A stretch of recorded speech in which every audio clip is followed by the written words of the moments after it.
Olá, gente, tudo bem? Mais uma vez estou aqui com vocês para dar continuidade do vídeo 2 sobre a suposta queda de Lúcifer. A igreja até hoje prega que Ezequiel 28 fala sobre a queda de Lúcifer. Eu gravei o vídeo 1, agora vou fazer o 2 para esclarecer isso, né? Eles tomam como base lá Ezequiel e também o livro de Isaías, que na verdade não tem nada disso. Vamos analisar um pouco. Quando a gente analisa, a gente vai ver que Ezequiel não tem nada a ver com Lúcifer. Mas vamos dar uma analisada. Lúcifer. A palavra Lúcifer, ela não é uma palavra que vem do hebraico, para começar. A palavra luz vem do latim, é uma palavra que vem do latim, ela é uma palavra composta de duas palavras. Lux, do latim, luz, né? E ferro, portador, né? Então a gente vê que não tem nada a ver. Em hebraico não é assim, é Heilel, Ben Shahá. Esse é o nome que aparece no hebraico, na Septuaginta, né? No grego já é Eosforos, né? Que significa o que leva luz ou o portador de luz, né? É a mesma tradução também que a gente vai observar no texto de Isaías 14, né? 13. Né? E Deus nunca denominou no Antigo Testamento nome de anjos em latim, sempre era no hebraico. Aí a gente já começa a perceber. E aí existe um problema, porque quando a gente observa o termo usado na Vulgata Latina, que aparece estrela da manhã, filha da alva, que deu origem à palavra Lúcifer, segundo a tradição do padre Jerônimo, nós vamos encontrar um problema, porque segundo Jerônimo, quando fez a tradução, ele fez como Lúcifer, né, para denominar Satanás, o diabo, enfim, que a igreja prega por aí. Mas nós temos um problema, por quê? Porque lá em 2 Pedro, Pedro 1,19, em latim também estava Lúcifer, ou seja, estrela da alva ou da manhã. Só que nessa passagem, 2 Pedro não está falando de Lúcifer, está falando de Deus, né? E não de Lúcifer. E aí a gente começa a perceber que há um erro então na tradução na Vulgata Latina. Quer ver? Eu vou ler um texto aqui, estou com uma Bíblia aqui, para a gente ler. Bíblia da Mulher, Bíblia comum. Em 2 Pedro 1,19 diz o seguinte: temos assim, portanto, mais confirmada a palavra profética e fazeis bem em atendê-la como uma candeia que brilha em lugar tenebroso, até que o dia clareie e a estrela da alva nasça em vosso coração. A estrela da alva que nasce no vosso coração, aqui está falando de Deus, não está falando de Lúcifer. Não tem nada disso. Então, se fosse assim, a estrela da alva tinha que ser Lúcifer também. Então, a gente já começa a perceber que tem alguma coisa errada, né? O problema aí está no latim. Se a expressão Lúcifer em Ezequiel 28 estivesse fazendo alguma menção ao diabo, então essa expressão em 2 Pedro 19 está se referindo a Deus ou ao diabo? Porque Isaías aparece lá e em Pedro também aparece, só que Isaías dizem que é o diabo e Pedro está falando sobre Deus, né? A palavra Lúcifer na própria Vulgata Latina, em latim, é atestada 3 vezes, né? E todas elas traduzidas de forma diferente.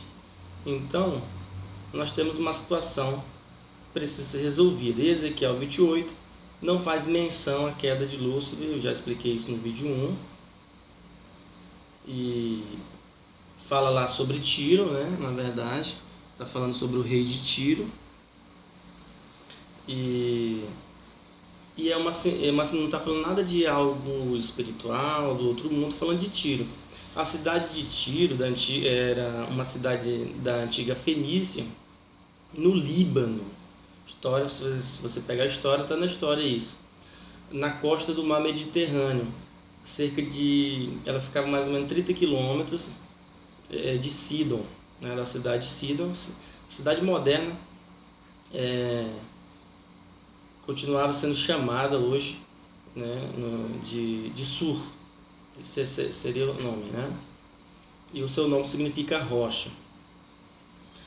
Então, o que acontece? O problema é o seguinte, que o pessoal da igreja só lê o 28 de maneira isolada e como os pais da igreja atribuíram isso, ficou esse erro e é uma coisa que precisa se observar. Porque a questão começa no capítulo 26, não é no 28. A questão começa no capítulo 26 do livro de Ezequiel, fazendo a menção da grandeza da cidade de Tiro e do orgulho do rei, falando sobre a sua queda. Então, se você quer estudar isso, você tem que começar pelo capítulo 26, que começa a falar. No capítulo 27 também vai falar das grandezas, das embarcações, da cidade, vai falar sobre o orgulho do rei e vai falar também das quedas, né, das suas embarcações, que era uma situação marítima ali, eles eram uma cidade costeira, uma ilha. Então, Ezequiel 28 fala especificamente do rei de Tiro, não tem nada a ver com Lúcifer, né? E a gente precisa entender isso, então tem que ler todo o contexto para entender o que o texto está dizendo. A gente encontra um problema porque quando a gente lê esse texto, a gente vê o seguinte, que o texto do versículo 3 diz assim: tu és mais sábio que Daniel. Lá no versículo 3 está dizendo que ele é mais sábio que Daniel. Não há nenhum segredo que possa se esconder de ti. Tá. Se o texto está falando de Lúcifer, mas quando Lúcifer, da sua suposta queda, quando ele caiu, Daniel não tinha nascido ainda. O texto está fazendo menção de uma questão histórica, né? Está fazendo uma menção de Daniel, na época que estava exilado na Babilônia, né? Daniel era considerado um sábio. Então, como é que o profeta vai perguntar para Lúcifer, ou o Eterno vai perguntar para Lúcifer, se Daniel nem tinha nascido ainda? Então não faz sentido isso. Está fazendo menção a uma questão histórica, né? Falando aqui sobre Daniel, falando sobre o humano. E o rei de Tiro era um cara inteligente também. Bom, o que acontece? Se a gente quiser atribuir a Lúcifer isso, então quer dizer que o diabo, ou Lúcifer, é onisciente, ele já sabia de todas as coisas, ou ele sabe de todas as coisas, sabia que Daniel ia nascer, sabia que Daniel ia ser um profeta, né? Porque o que se defende é que o Eterno, somente ele é o onisciente, né? Não Lúcifer. Então a gente vê que não tem nada disso. Aí o que acontece? Quando a gente lê o texto em hebraico, existe uma Bíblia muito boa que eu vou sugerir para vocês, que é a Bíblia hebraica Stuttgartensia. Essa Bíblia, ela é muito interessante, porque nela não existe nenhum sábio que se possa superar, não tem nada disso. Nós não encontramos isso nessa tradução, né? É mais sábio que Daniel, não há segredo para esconder de ti. Ou seja, naquela época em que vivia o rei de Tiro, não havia ninguém, por mais inteligente que fosse, pudesse superar a sabedoria do mesmo, né? Era um homem inteligente, né? É tanto que os fenícios naquele momento estavam gozando de profunda prosperidade, a grandeza do comércio era muito grande. E então Ezequiel 28 não está se referindo a Lúcifer, tampouco a sua queda, né? Como muitos falam. Aí o que acontece? Se você for ler a Bíblia Stuttgartense, você vai ver, tem origem no Códice Leningrado, né? Catalogado com a sigla B19, sendo um dos mais antigos e completos manuscritos do texto massorético da Bíblia hebraica. Então, é uma Bíblia muito respeitada, e se você tiver acesso a esse material, você irá perceber que não tem nada a ver. E quando a gente lê no capítulo 27 de Ezequiel, versículo 23, você pode conferir, faz uma citação que o rei fazia negócio, né? O rei da cidade de Tiro, com Harã, Cane e Éden. Éden nessa época era conhecida por ter pedras bastante preciosas. Ou seja, não tem nada a ver com o Éden de Adão. Era uma cidade que ficava ao norte também de Damasco, né? Não tem nada a ver com o jardim de Deus, do Éden lá, que a pessoa pensa logo que era o jardim do Éden, né? Porque quando fala jardim de Deus, nós vamos encontrar um erro também na tradução.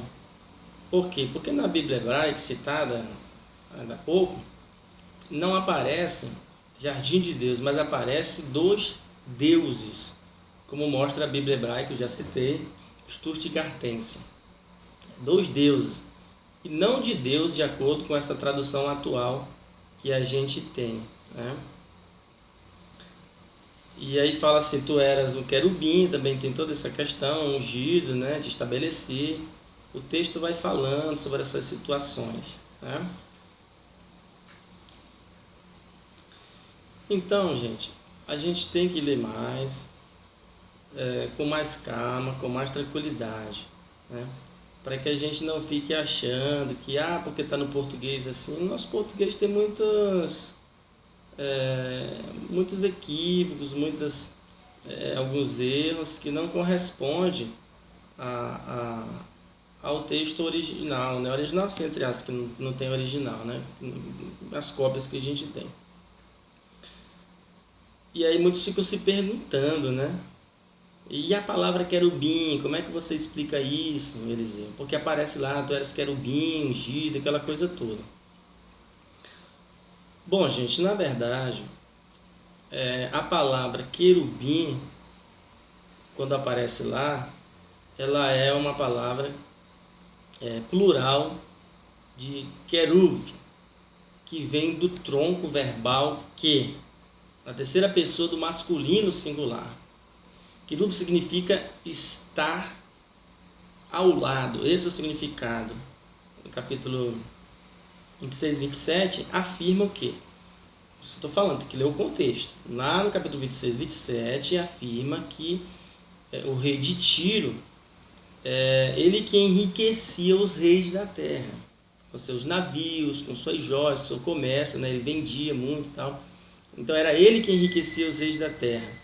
Então, como eu disse para vocês, a palavra querub significa estar ao lado, né? No hebraico. Está ao lado de quem? Né? Dos reis, né? E quando fala que ele andava coberto de pedras preciosas, aquela coisa toda, o rei de Tiro, manto coberto ali, porque ele comercializava muitas pedras preciosas, né? Então, não tinha nada disso, né? Mas muita gente quer se embasar simplesmente nesse texto para dizer que era. Então, quando fala que era querubim ungido, já está falando, né, na terceira pessoa, plural que eu falei ainda agora, significa estar ao lado, estava ao lado dos reis, e não tem nada a ver com essa questão de que, agora se você pensar e falar assim, não, mas porque diz lá que ele se orgulhou. Qual foi o pecado dele? Ele se orgulhou por quê? Por que ele se orgulhou? Porque ele queria ser mais do que Deus? Não. Pela grandeza do seu comércio, diz o texto. Pela grandeza do seu comércio, ele se orgulhou. Então Lúcifer tinha comércio, ele vendia pedras lá no céu, mas o texto diz que era para os reis, ele comercializava com outros reis. Então existiam outros reis lá no céu, era isso que existia? Fala que ele vai morrer. Lúcifer morreu? Lúcifer não morreu. Pelo menos para a igreja não morreu, está vivo até hoje, né? E outra, estava ao lado, chama ele de ungido. Ele foi ungido? Qual o momento que ele foi ungido? Só ele foi ungido? Todos os anjos são ungidos também, se fosse isso? Qual foi o dia que ele foi consagrado? É uma coisa a se pensar. Bom, então eu vou encerrar por aqui esse pequeno vídeo da parte 2, depois eu vou gravar o 3 para a gente comentar um pouco mais sobre isso. Então leia com calma, tenha acesso à Bíblia que eu citei, estude um pouco mais e vocês vão perceber que isso foi um erro de tradução do Padre Jerônimo e é um erro que se perpetua até hoje, tá bom? Obrigado a todos e volto no terceiro vídeo com vocês. Um abraço.